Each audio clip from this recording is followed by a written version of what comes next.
Nakatindig pa rin sa Maragondon, Cavite ang bahay kung saan nilitis si Gat Andres Bonifacio. Dito, hinatulan ng kamatayan ng Supremo at ang kapatid niyang si Procopio dahil sa manoy pagtataksil sa bayan. Balitang hatid ni Cara David. Simple at tahimik ang pamumuhay sa bayan ng Maragondon, Cavite. Ang ilang bahay dito mahigit 100 taon nang nakatayo. Mukhang pangkaraniwan lamang sa unang tingin ang isa sa mga bahay na aming binisita. Pero malaki pala ang naging papel nito sa ating kasaysayan. Sa unang tingin, animoy isang karaniwang lumang bahay lamang itong aking napasukan. Pero ang totoo, dito mismo sa bahay na ito naganap ang isa sa mga unang paglilitis ng unang gobyerno na naitatag sa Pilipinas. Ang paglilitis ng dakilang Supremo Andres Bonifacio. Ang mga haligi at pundasyon ay orihinal na parte ng bahay. Pinatibay at pinaganda ito ng National Historical Institute noong 1997 para mabisita ng publiko.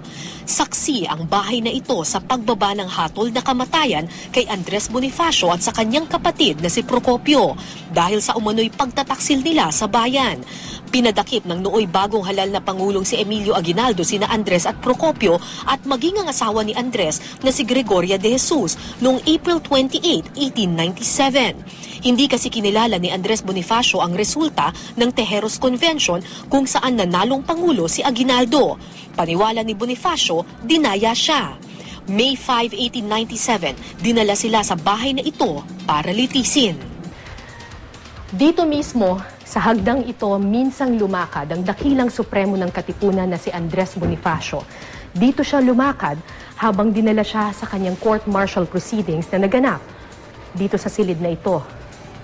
Alam niyo mga kapuso, isang araw lamang isinagawa yung paglilitis kay Andres Bonifacio at hindi siya binigyan ng pagkakataon na harapin man lang ang mga nag-akusa sa kanya. Buong araw wala siyang ginawa kundi paulit-ulit na sabihing siya'y inosente. Pero sa huli, kamatayan pa rin ang hatol. Sinasabi ng ilan, isa ito sa mga malalaking trahedya ng revolusyon, isang trahedya ng hustisya sa ating bansa. Sabi nga nila, ito daw yung pagkilala doon sa pagkakaroon ng kangaroo court sa kasaysayan. Walang gaanong, walang pagdedepensa, walang pagkilala doon sa iba-ibang mga testigo at yung karapatang proseso ng na dapat na ibibigay sa sino mang nahatulan. No? Batay sa ilang dokumento, nakapagsulat pa si Aguinaldo para bawiin ang naunang hatol sa magkapatid.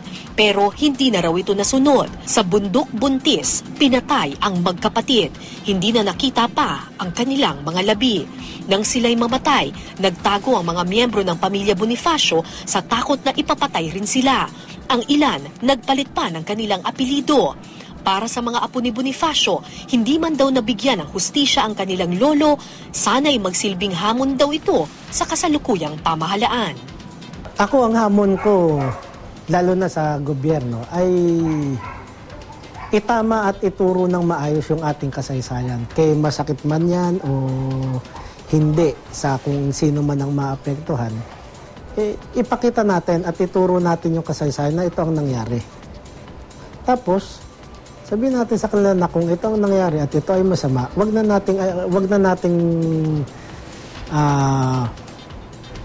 nating gawin ngayon.